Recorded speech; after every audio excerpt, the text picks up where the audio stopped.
Hello guys! Welcome back to my channel. And kung bago ka pa lang po sa aking channel, please don't forget to subscribe for more easy and bright ideas. Thank you! So for today's video, meron po akong isang 8-year-old na cabinet. What you think guys? For keep pa ba or let go na?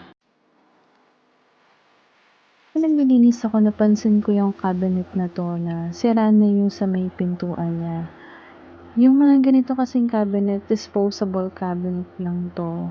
So, madali lang din siyang masira. Pero anyway, 8 years din siya sa'min. And isa pa ang problema dito sa mga ganitong disposable cabinet, hindi sila solid wood.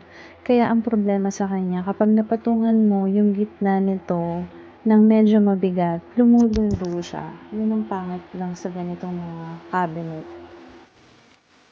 Eto yung area na 'to is yung top portion ng cabinet. So, dito minsan nakakapaglagay kami ng baso na may yelo, naiiwan ng matagal, na-absorb nung, cabinet. Kaya ayan, nagkakaroon siya ng parang, ulbok-ulbok or curved side niya. So, yan ang problema sa mga ganitong disposable cabinet. Okay, so I'll try my very best na ma-restore ko siya. Napakadali lang guys, at saka hindi kayo gagastos ng malaki. So stay tuned!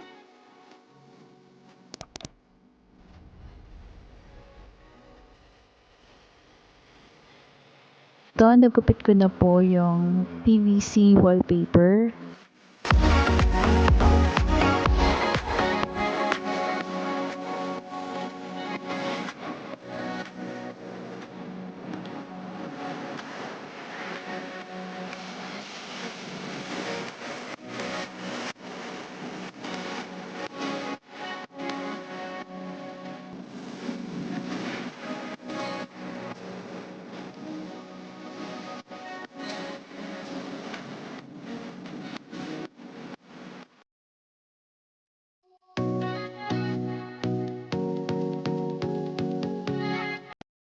Okay, so final step na tayo. So, ito na yung lumang cortina namin. So, hindi na siya ginagamit. So, ito yung magiging cover nung cabinet. Sinukat ko na rin siya.